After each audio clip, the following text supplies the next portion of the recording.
नमस्कार साथियों, स्वागत है आपका ब्राइट एग्रो क्लासेज के ऑनलाइन प्लेटफॉर्म पर। दोस्तों, हम बात करने वाले हैं आपके सॉइल साइंस की। और सॉइल साइंस में क्योंकि हम मैकेनिज्म ऑफ न्यूट्रिएंट अपटेक पढ़ रहे थे और उनकी हमने लगभग सारी बातें कर ली थी। ठीक है, एक ब्रीफ में मैं आपको थोड़ा सा समझाना चाहूँ तो हमने स्टार्ट किया था कि हम मुख्य रूप से एब्जॉर्प्शन को दो भागों में बांट लेते हैं। ठीक है, एक पैसिव एब्जॉर्प्शन था और एक आपका एक्टिव एब्जॉर्प्शन के रूप में था। एक्टिव में हमने जो है कैरियर कंसेप्ट के बारे में बात की, साइटोक्रोम पंप थ्योरी के बारे में बात की। उसको समझने के बाद में जो पैसिव वाले मेथड है जिसमें डिफ्यूजन की बात की, मास फ्लो की बात की और रूट इंटरसेप्शन की बात की। ठीक है, इसके अलावा हमने जो है आयन एक्सचेंज में दो थ्योरीज पढ़ी, एक कॉन्टैक्ट एक्सचेंज थ्योरी पढ़ी और साथ में एक आयन एक्सचेंज की थ्योरी हमने पढ़ी थी आपके ये जो हम कहते हैं ना कार्बनिक एसिड एक्सचेंज थ्योरी। ठीक है, इसकी हमने बातें कर ली थी और यहाँ पर हमारा वो टॉपिक जो दो क्लासेज में हमने कंप्लीट किया है वो कंप्लीट हो भी गया था। ठीक है, अब उसी से थोड़ा सा आगे चलते हैं और आगे बात करते हैं कि क्योंकि हम ये तो कह रहे हैं कि न्यूट्रिएंट अवेलेबल होंगे, न्यूट्रिएंट वहां से मिलेंगे, न्यूट्रिएंट ऐसे मिलेंगे। ठीक है, ये बातें तो हम कर रहे हैं, लेकिन न्यूट्रिएंट की जो अवेलेबिलिटी है उसको कौन कौन से कारक है जो कि प्रभावित करते हैं। कारक का मतलब हो गया फैक्टर। ठीक है, तो टॉपिक क्या रहने वाला है? टॉपिक रहने वाला है फैक्टर्स अफेक्टिंग न्यूट्रिएंट अवेलेबिलिटी। ठीक है, फैक्टर्स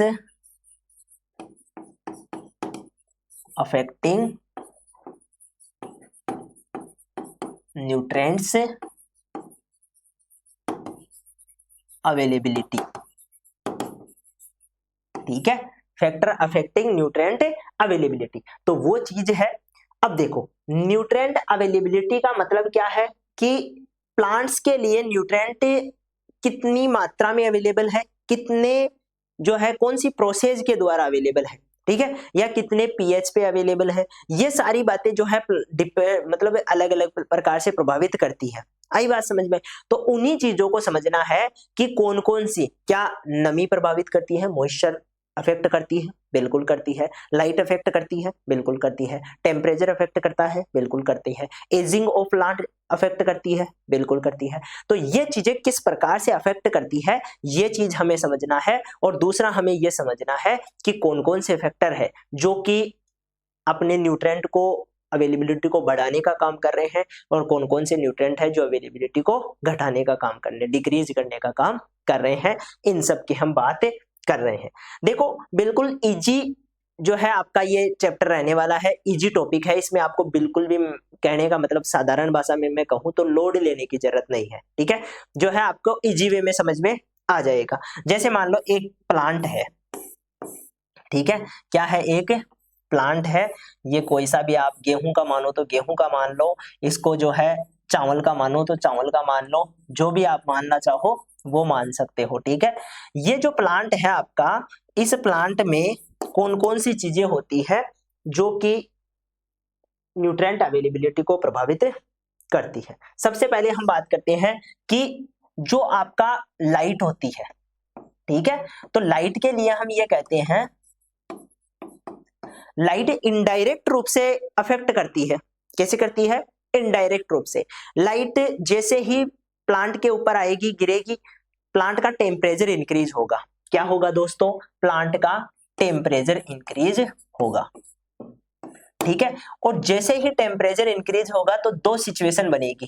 कितने सिचुएशन? दो सिचुएशन। एक में हम ये कहेंगे कि यदि टेम्परेचर इंक्रीज हो रहा है, ठीक है, तो अवेलेबिलिटी भी क्या होगी?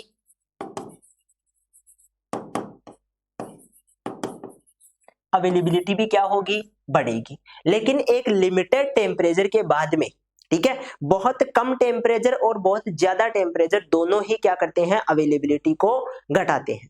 ठीक है, तो हाई टेम्परेचर जिसको हम कह रहे हैं कि बहुत ज्यादा मात्रा में टेम्परेचर या बहुत ज्यादा लो टेम्परेचर क्या करता है? अवेलेबिलिटी को कम करता है। ठीक है, क्योंकि ज्यादा टेम्परेचर होने की वजह से जो आपकी प्रोटीन होती है, जो एंजाइम्स होते हैं, वो क्या हो जाते हैं? डोरमेंट हो जाते हैं, वो निष्क्रिय हो जाते हैं, वो सही ढंग से काम नहीं कर पाते।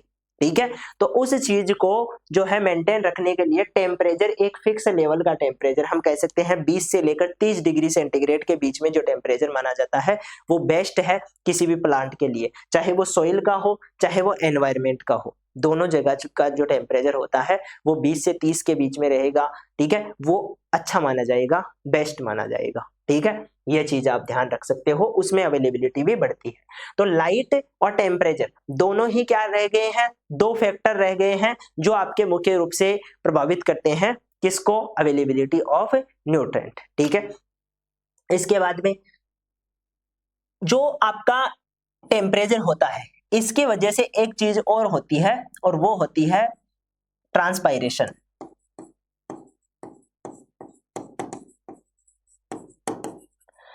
टेम्परेचर बढ़ेगा तो ट्रांसपायरेशन बढ़ेगा, ट्रांसपायरेशन बढ़ेगा तो वाटर अपटेक बढ़ेगा, ठीक है, और वाटर अपटेक बढ़ेगा तो न्यूट्रिएंट अवेलेबिलिटी भी बढ़ेगी, ठीक है। क्योंकि यहां से मान लो वाटर का लॉस हो रहा है, ठीक है, यहां से क्या हो रहा है, वाटर का लॉस हो रहा है, और यहां से वाटर का अपटेक हो रहा है। क्या हो रहा है दोस्तों, अपटेक हो रहा है। तो जो जा रहा है, ठीक है, वाटर क्या हो रहा है, अंदर जा रहा है, वो उसके साथ में न्यूट्रिएंट भी जाएंगे, ठीक है, पानी के साथ में क्या जाएंगे, न्यूट्रिएंट भी जाएंगे। तो ये न्यूट्रिएंट की अवेलेबिलिटी तो है, जब वाष्पोत्सर्जन बढ़ रहा है, ट्रांसपायरेशन बढ़ रहा है, उसके कारण अपटेक ऑफ वाटर भी बढ़ रहा है और उसके साथ में न्यूट्रिएंट भी बढ़ रहे हैं, ठीक है, न्यूट्रिएंट भी तो पानी के साथ ही जाते हैं। तो ये भी क्या है, एक फैक्टर होता है जो कि अफेक्ट करता है किसको, अवेलेबिलिटी ऑफ न्यूट्रिएंट को, ठीक है। इसके बाद में आ जाओ, दूसरी चीज होती है जो आपके मृदा से रिलेटेड है और वो है पीएच। क्या होती है, पीएच। जो एसिडिक पीएच होता है, ठीक है, पीएच का सामान्य अर्थ क्या होता है, तो ये कंसंट्रेशन बताता है किसकी, H प्लस की, ठीक है, क्या करता है, H प्लस की कंसंट्रेशन बताता है। H प्लस जिस सोइल में ज्यादा मात्रा में होता है वो सोइल एसिडिक होती है, और जिस सोइल में OH माइनस आयन ज्यादा मात्रा में होते हैं वो क्या होता है, आपका एल्केलाइन नेचर की सोइल होती है, ठीक है, यानी कि पीएच आपके 7 से ऊपर कहलाएगा, ठीक है। तो ज्यादा कम पीएच होना और ज्यादा पीएच होना, ये दोनों ही चीजें अफेक्ट करती है किसको, न्यूट्रिएंट अवेलेबिलिटी को, ठीक है। तो जब एसिडिक होगा, ठीक है, तो कुछ न्यूट्रिएंट्स क्या होंगे, हाईली अवेलेबल होंगे, जैसे कि आयरन हो गया, एल्यूमिनियम हो गया, ये क्या होंगे, ज्यादा अवेलेबल होंगे। तो कम कौन से होंगे, इसके अलावा कुछ मात्रा में जिंक भी होता है, मैग्नीज भी होता है, ठीक है, जो माइक्रो न्यूट्रिएंट्स है वो इसमें आते हैं। लेकिन कम अवेलेबल कौन से होंगे, लो अवेलेबिलिटी किनकी होगी, तो एक तो कैल्शियम की होगी, मैग्नीशियम की होगी, पोटास की होगी, सोडियम की होगी, इनकी अवेलेबिलिटी क्या होती है दोस्तों, कम होती है, ध्यान रखना है, ठीक है। माइक्रो न्यूट्रिएंट में हम एमओ के लिए भी कहते हैं कि मोलिब्डेनम की भी अवेलेबिलिटी भी क्या होती है, एसिडिक मीडियम में कम होती है, ठीक है, लो होती है, ये चीज ध्यान रखना। दूसरी चीज पीएच के बारे में एक और चीज ध्यान रखना, जब बेसिक नेचर का पीएच होगा या एल्केलाइन नेचर का होगा, एल्केलाइन नेचर का होगा, उस टाइम पे हम ये कहते हैं कि ये क्या करता है, ये जो है आपके एल्केलाइन नेचर का होगा, उस टाइम पे सीधा सीधा ये प्रभावित करता है, किस चीज को, सीधा सीधा ये प्रभावित करेगा आपके इनकी अवेलेबिलिटी को, ठीक है। यहां पर अधिक मात्रा में तो कैल्शियम, मैग्नीशियम, पोटेशियम, सोडियम, इनकी अवेलेबिलिटी तो ज्यादा होगी, ठीक है। लेकिन जो आयरन है, जो एल्यूमिनियम है, ठीक है, इसके अलावा जिंक हो गया, मैग्नीज हो गया, इनकी अवेलेबिलिटी कम होती है, और कुछ हद तक फास्फोरस की अवेलेबिलिटी भी यहाँ पर क्या होती है दोस्तों, कम होती है एल्केलाइन नेचर में, ठीक है। ये चीजें आपको ध्यान रखने वाली थी, या आपको ध्यान रखनी है, ठीक है। इसके बाद में आ जाओ, मॉइस्चर भी प्रभावित करती है, ठीक है, क्या करती है, मॉइस्चर, क्योंकि मॉइस्चर एक इंपॉर्टेंट फैक्टर होता है प्लांट ग्रोथ के लिए, ठीक है। मॉइस्चर अवेलेबल होगी इसका मतलब सॉल्यूशन बनेगा, और सॉल्यूशन बनेगा तो न्यूट्रिएंट जो है अपटेक आसानी से हो जाते हैं सॉल्यूशन से, ठीक है, क्योंकि कोई भी न्यूट्रिएंट को जब प्लांट अपटेक करता है उससे पहले वो सोल्यूबल फॉर्म में आता है, ठीक है, सॉल्यूशन बनता है, उसके बाद में न्यूट्रिएंट लिए जाते हैं। तो मॉइस्चर ज्यादा यदि ज्यादा होती है, बहुत ज्यादा वाटर लॉक्ड कंडीशन हो जाती है, उस कंडीशन में न्यूट्रिएंट अवेलेबिलिटी कम हो जाएगी, और ड्राई कंडीशन हो जाएगी, उस कंडीशन में भी न्यूट्रिएंट अवेलेबिलिटी कम होती है। तो एक सफिशिएंट अमाउंट में जो मॉइस्चर है वो अवेलेबल होना जरूरी है, ठीक है, और वो कितनी मान के चलते हैं हम ये मान के चलते हैं कि 30 से 60, ठीक है, 30 से 60% मॉइस्चर जो होती है वो सही होती है किसके लिए, आपके न्यूट्रिएंट्स के लिए, ठीक है, न्यूट्रिएंट्स की अवेलेबिलिटी के लिए। इसके बाद में माइक्रोबियल एक्टिविटी,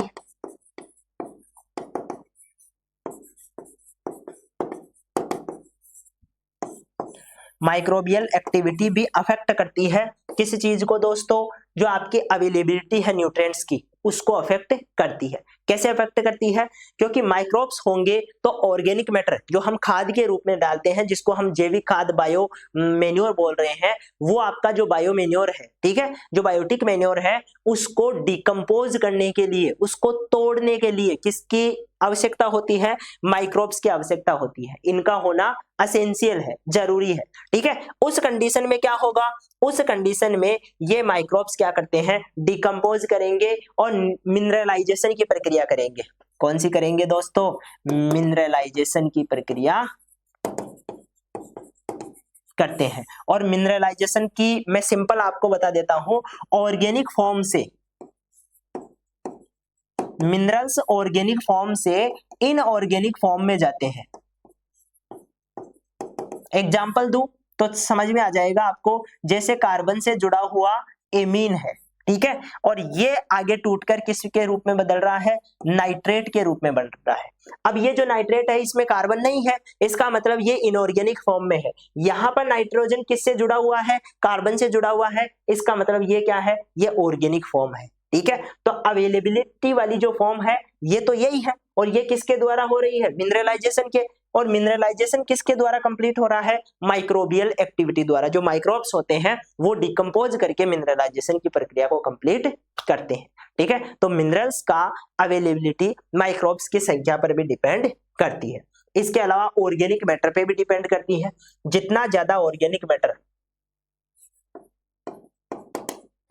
ऑर्गेनिक मैटर होगा उतना ही ज्यादा क्या होगा, मिनरलाइजेशन की प्रक्रिया होगी, ठीक है, और उतने ही न्यूट्रिएंट अवेलेबल होंगे। तो ये चीज भी प्रभावित करती है। आई बात समझ में। तो यहां से लेकर यहां तक हमने सारे फैक्टर्स देख लिए। अब इसमें थोड़ा सा सोइल से रिलेटेड कुछ फैक्टर्स भी होते हैं जिनको मैं ऐसे ही आपको बता देता हूं। देखो, सोइल मुख्य रूप से जो है मीडियम जो सोइल होती है, जिसको हम एलुवियल सोइल बोलते हैं, जिसको हम लोमी सोइल बोलते हैं, ठीक है, वो सोइल तो आपके ठीक होती है, उसमें किसी प्रकार की अवेलेबिलिटी का कोई फर्क नहीं पड़ता है। लेकिन जो सैंडी सोइल होती है उसमें सीईसी कम होने की वजह से, सीईसी का मतलब क्या हुआ, कैटाइन एक्सचेंज कैपेसिटी, ठीक है, जो बालू होती है जिसको हम सैंडी सोइल बोलते हैं, उसकी कैटाइन एक्सचेंज कैपेसिटी कम होती है, जिसकी वजह से न्यूट्रिएंट अवेलेबिलिटी भी कम होती है, ठीक है। दूसरी तरफ जो क्ले सोइल है, उस क्ले सोइल का न्यूट्रिएंट अवेलेबिलिटी हाई होती है, लेकिन वहां पर क्या होता है, जो ऑक्सीजन है उसकी मात्रा कम होती है कले में, ठीक है। ऑक्सीजन की अवेलेबिलिटी कम होने की वजह से रेस्पिरेशन सही ढंग से नहीं हो पाता है, और न्यूट्रिएंट की अवेलेबिलिटी जो है जड़ों द्वारा प्रभावित होती है, क्योंकि जड़ों में यहाँ पर एक चीज और है जो कि प्रभावित करती है, ऑक्सीजन। ये रेस्पिरेशन को बढ़ाती है, रेस्पिरेशन से न्यूट्रिएंट अपटेक बढ़ता है, ठीक है, क्योंकि हमने देखा कि कुछ न्यूट्रिएंट अपटेक प्रोसेस में जो एटीपी है उसकी भी आवश्यकता होती है, और एटीपी कहां से जनरेट होगा, रेस्पिरेशन से, ठीक है। तो रेस्पिरेशन के लिए क्या जरूरी है, रेस्पिरेशन के लिए आपका ऑक्सीजन होना जरूरी है। इसके अलावा सोइल से रिलेटेड कुछ और फैक्टर्स हैं, जैसे कि आपका हो गया टेक्सचर, ठीक है, टेक्सचर की तो हमने बात कर ही ली। अब हम देख लेते हैं कि न्यूट्रिएंट से रिलेटेड आपका एक और मेथड क्या बोलेंगे उसको, फैक्टर है जो कि प्रभावित कर रहा है, उसको हम कहते हैं आपका संरचना, स्ट्रक्चर, ठीक है, सोइल स्ट्रक्चर।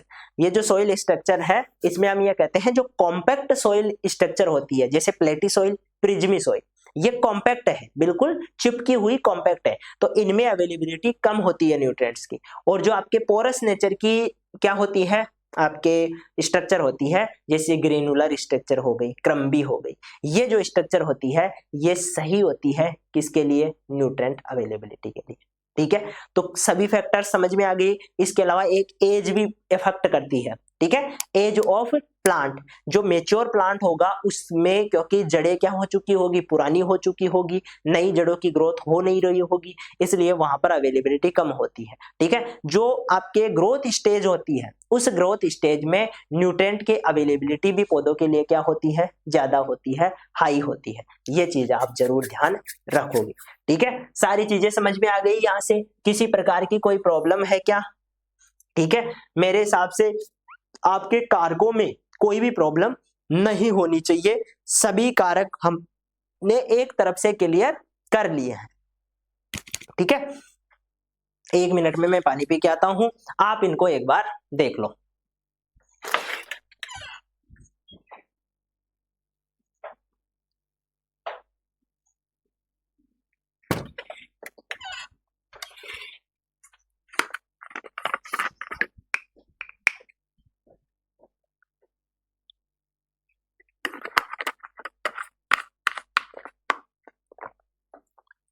हाँ जी, सब ओके, चलो तो फिर आगे बढ़ते हैं। अब बस हमें क्या करना है, एक बार इनका रिवीजन करना है, बाकी सारी चीजें हमारे क्लियर है। कारक मैंने सारे बता दिए हैं आपको। ठीक है, फैक्टर्स मैंने क्या कर दिए हैं, सारे बता दिए हैं। बस हमें क्या करना है, एक बार रिवीजन के तौर पे देखना है चीजों को। देखो, टेम्परेचर की बात करें, टेम्परेचर बढ़ेगा, ठीक है, टेम्परेचर बढ़ेगा तो एब्जॉर्प्शन भी क्या होगा, एक ऑप्टिमम लेवल तक एब्जॉर्प्शन भी बढ़ेगा। वेरी हाई टेम्परेचर ये क्या करेगा, प्रोटीन को डीनेचुरेशन कर देगा, प्रोटीन को जो है तोड़ देगा, एक तरह से सही काम नहीं करेगा। या फिर एंजाइम्स, क्योंकि एंजाइम्स भी एक तरह के क्या होते हैं, प्रोटीन ही तो होते हैं। ठीक है, एंजाइम्स भी क्या होते हैं, एक तरह की प्रोटीन ही होती है, और एंजाइम निष्क्रिय हो जाएंगे, काम नहीं करेंगे, इनएक्टिव हो जाएंगे, तो वाष्पोत्सर्जन की, फोटोसिंथेसिस की इनकी प्रक्रियाएं नहीं हो पाएगी, और फिर आपका जो है अपटेक भी स्लो हो जाएगा। ये चीज ध्यान रखना। एक चीज मैंने आपको डिफ्यूजन पढ़ाया था, तब भी बताया था कि डिफ्यूजन में टेम्परेचर हाई होने पर, ठीक है, टेम्परेचर ज्यादा होने पर ज्यादा डिफ्यूजन होता है, डिफ्यूजन भी ज्यादा होता है। जैसे नॉर्मल बात मैं आपको सिखाऊं, आपने शिकंजी बनाई है कभी? ठीक है, हाँ सर हम तो गर्मियों में खूब बनाते हैं। तो शिकंजी में क्या करते हैं हम, जब जो है चीनी को घोलना होता है तो उसको उलट पुलट करते हैं। ठीक है, क्या करते हैं, जग में या किसी में भी जार में लेकर हम क्या करते हैं, शिकंजी को उलट पुलट करते हैं, और बहुत देर के बाद में 5-7 बार करने के बाद में भी चीनी रह जाती है, पूरी तरह से पिघलती नहीं है। ठीक है, दूसरा एग्जाम्पल हम चाय का लेते हैं, हम चाय भी बनाते हैं, चाय में चीनी डालते हैं, थोड़ी देर में ही पिघल जाती है, यानी कि चाय में चीनी डाल रहे हैं इसका मतलब वो जल्दी से पिघल रही है और चारों ओर फैल गई है।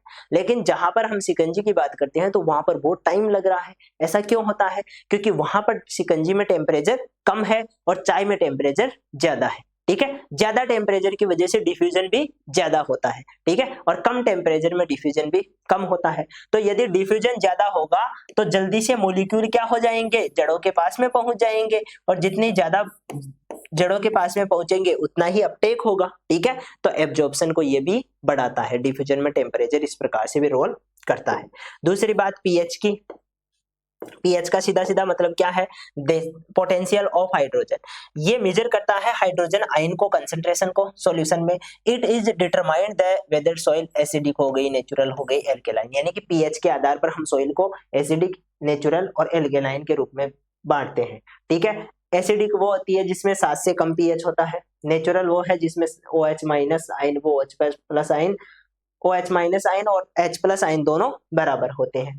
एल्केलाइन की बात करें तो हाई OH कंसंट्रेशन क्या होती है, आपके एल्केलाइन नेचर को बढ़ाती है। ठीक है, क्या करती है, एल्केलाइन नेचर को बढ़ाती है। इसके बाद में इफेक्ट कैसे पड़ता है न्यूट्रिएंट अवेलेबिलिटी का, तो हम ये कहते हैं पीएच डायरेक्टली इन्फ्लुएंस करता है सोल्यूबिलिटी को और मोबिलिटी को ऑफ न्यूट्रिएंट, न्यूट्रिएंट की सोल्यूबिलिटी और मोबिलिटी को प्रभावित करता है। ठीक है, तो ये क्या करता है, अवेलेबिलिटी को भी प्रभावित करता है, और सर्टेन न्यूट्रिएंट्स की अवेलेबिलिटी इसी पे डिपेंड करती है। कैसे डिपेंड करती है उसकी एक बार हम चर्चा कर लेते हैं। जो लो पीएच मान होता है उसमें आयरन मैग्नीज, जिंक और कॉपर जैसे माइक्रो न्यूट्रिएंट, ठीक है। इस प्रकार के जो माइक्रो न्यूट्रिएंट होते हैं इनकी अवेलेबिलिटी यहाँ पर बढ़ जाती है, ठीक है, ये ज्यादा अवेलेबल होते हैं। दूसरी तरफ जो एक्सेसिव एसिडिक जो कंडीशन होती है उसमें आयरन और मैग्नीज क्या होते हैं, ज्यादा मात्रा में होते हैं और ये रूट्स के लिए क्या होते हैं, हार्मफुल होते हैं, ठीक है। यानी कि यहाँ पर कुछ न्यूट्रिएंट्स की अवेलेबिलिटी बढ़ तो रही है लेकिन टॉक्सिसिटी भी बढ़ रही है और साथ में कुछ न्यूट्रिएंट्स की क्या होती है, कमी हो जाती है, ठीक है। जैसे कैल्शियम हो गया, मैग्नीशियम हो गया, ठीक है, सोडियम हो गया, इनकी यहाँ पर कमी होती है, ठीक है, इनकी यहाँ पर क्या होती है दोस्तों, कमी होती है, तो ये चीज ध्यान रखना। दूसरा हाई पीएच, यदि ज्यादा पीएच है तो कैल्शियम, मैग्नीशियम, सोडियम, पोटेशियम इनकी मात्रा क्या हो जाती है, बढ़ जाती है, इनका एब्जॉर्प्शन बढ़ जाता है। लेकिन फॉस्फोरस, आयरन, मैग्नीज इनकी क्या हो जाती है, कमी हो जाती है, ठीक है। तो कौन किस न्यूट्रिएंट्स की ज्यादा अवेलेबिलिटी है, किन की कम है, यही आपको देखना है, यही मेन चीज है, ठीक है। इसके बाद में जो है आपके एक्सट्रीम एल्केलाइन कंडीशन में क्या होता है, प्रेसिपिटेशन हो जाता है, न्यूट्रिएंट्स जम जाते हैं, ठीक है, make the unavailable to plant. ज्यादा जो है एल्केलिनिटी की कंडीशन में क्या हो जाते हैं, न्यूट्रिएंट क्या हो जाते हैं, एक जगह स्थिर हो जाते हैं, वो सोल्यूबल फॉर्म में नहीं रह पाते हैं, जिसकी वजह से पौधों को उपलब्ध नहीं हो पाते हैं। ये चीज भी आपको ध्यान रखनी है। पीएच के बाद में पीएच और रूट एब्जॉर्प्शन का भी रिलेशन होता है। ज्यादा पीएच होने पर जो रूट के टिश्यू होते हैं वो डैमेज हो जाते हैं, जिससे अवेलेबिलिटी प्रभावित होती है। एक छोटी सी बात ये भी ध्यान रख लेना कि मैनेजमेंट किस प्रकार से करते हैं एब्जॉर्प्शन का, तो हम ये कहते हैं कि जो लोअर पीएच होता है उसका मैनेजमेंट करने के लिए लाइम डाला जाता है मिट्टी में, ठीक है, और जो हायर आपका पीएच होता है उसका मैनेजमेंट करने के लिए हम जिप्सम, सल्फर, ऑर्गेनिक मैटर ये डालते हैं, ये न्यूट्रिएंट की अवेलेबिलिटी को बढ़ाते हैं, ठीक है। तो चाहे एसिडिक हो चाहे आपके एल्केलाइन सॉइल हो, दोनों में ही आपको क्या करना है, दोनों में ही आपको जो अवेलेबिलिटी है वो बढ़ाने के लिए यहाँ पर लाइम डालना है और यहाँ पर जिप्सम डालना है, ठीक है। क्या ऑप्टिमम पीएच भी होता है क्या? हाँ बिल्कुल, ऑप्टिमम पीएच होता है जिस पर सभी पोषक तत्व अच्छी मात्रा में अवेलेबल होते हैं, ठीक है। उसके लिए हम ये कहते हैं 6 से 7 भी हो सकता है, कई बुक्स में 6 से 7 होता है, कई बुक्स में 5.5 से 7.5 होता है, ठीक है। यहाँ पर 6 से 7.5 दे रखा है, ये भी सही है, कोई दिक्कत वाली बात नहीं है, ठीक है। लाइट की बात कर लेते हैं। लाइट डायरेक्टली इफेक्ट नहीं करता है, ठीक है, तो कैसे करता है, इनडायरेक्ट रूप से। इनडायरेक्ट कैसे, तो ये डायरेक्टली क्या करता है, जो है ट्रांसपायरेशन को और फोटोसिंथेसिस को बढ़ाता है, ठीक है, और इनको बढ़ाएगा तो डायरेक्टली आपका एब्जॉर्प्शन भी क्या होता है, बढ़ता है, ठीक है। तो इस प्रकार से ऑक्सीजन एक्टिव एब्जॉर्प्शन के लिए जरूरी होता है, ठीक है, क्या होता है, एक्टिव एब्जॉर्प्शन के लिए जरूरी होता है। आयन इंटरेक्शंस, कई प्रकार के जो आयन होते हैं, चाहे आयन का जो है आपके हम कहते हैं इनका प्रेजेंस हो या इनका एक्सचेंज हो, ये भी क्या करता है, न्यूट्रिएंट अवेलेबिलिटी को प्रभावित करता है। दूसरी बात, ग्रोथ की बात करें तो ग्रोथ क्या करता है, सेल डिवीजन और इलोंगेशन वाला जो फेज होगा इसमें ज्यादा न्यूट्रिएंट क्या होंगे, एब्जॉर्ब होंगे, ठीक है, क्योंकि सेल डिवाइड होगी तो इसको ज्यादा न्यूट्रिएंट की रिक्वायरमेंट है तो ये ज्यादा एब्जॉर्ब करेगा, ठीक है। इसके अलावा सेल इलोंगेशन होगा, जो वृद्धि वाली अवस्था होती है जिसमें ग्रोथ दिखाई देती है, ग्रोथ स्टेज में न्यूट्रिएंट की ज्यादा अवेलेबिलिटी होती है, ज्यादा न्यूट्रिएंट ले पाती है रूट से, ठीक है। एज में भी ऐसा ही होता है, यंग प्लांट ज्यादा क्या करेगा, सरफेस एरिया होगा, मिनरल ज्यादा लेगा, और मेच्योर प्लांट क्या हो जाएगा, पुराना हो जाएगा, इसलिए धीरे धीरे क्या होगा, साल्ट को रिड्यूस करता जाएगा, इतना ज्यादा अवेलेबिलिटी कम हो जाती है उनकी। सॉइल टेक्सचर की बात करें तो टेक्सचर दोनों प्रकार के हमने देख लिए थे। एक तो सैंडी सॉइल, यहाँ पर क्या होगा, लीचिंग ज्यादा होगी, न्यूट्रिएंट्स लीच आउट हो जाएंगे, जिसकी वजह से वाटर होल्डिंग कैपेसिटी भी इनकी कम होती है और इसकी वजह से यहाँ पर न्यूट्रिएंट अवेलेबिलिटी हमेशा ही कम होती है। जो क्ले सॉइल होती है इसमें न्यूट्रिएंट ज्यादा टाइम तक मेंटेन रहते हैं, ठीक है, और कैटायन एक्सचेंज कैपेसिटी भी इसकी ज्यादा होती है। लेकिन इसमें एक प्रॉब्लम ये होती है कि ऑक्सीजन की यहाँ पर क्या होती है, डिफिशियंसी होती है, कमी होती है, ठीक है। दूसरी बात, सॉइल स्ट्रक्चर जो वेल एग्रीगेटेड होती है, जिसको हम मान के चलते हैं कि ग्रेनुलर सॉइल अच्छी मानी जाती है, ठीक है, वहां पर बेटर रूट पेनेट्रेशन देखने को मिलता है, न्यूट्रिएंट मूवमेंट भी होता है। कॉम्पैक्ट सॉइल में रूट भी ग्रोथ सही ढंग से नहीं होती है और न्यूट्रिएंट का अपटेक भी सही ढंग से नहीं हो पाता है, ठीक है। ये कॉम्पैक्ट सॉइल का हो गया। ऑर्गेनिक मैटर की हम बात कर लेते हैं। ऑर्गेनिक मैटर डायरेक्टली अफेक्ट करता है माइक्रोबियल एक्टिविटी को, ठीक है, और माइक्रोब्स डायरेक्टली अफेक्ट करते हैं नाइट्रोजन, फास्फोरस और सल्फर के डिकम्पोजिशन को, ठीक है। इनका डिकम्पोजिशन होगा तो इनकी अवेलेबिलिटी भी बढ़ेगी, ठीक है, तो वो बात ध्यान रखना है।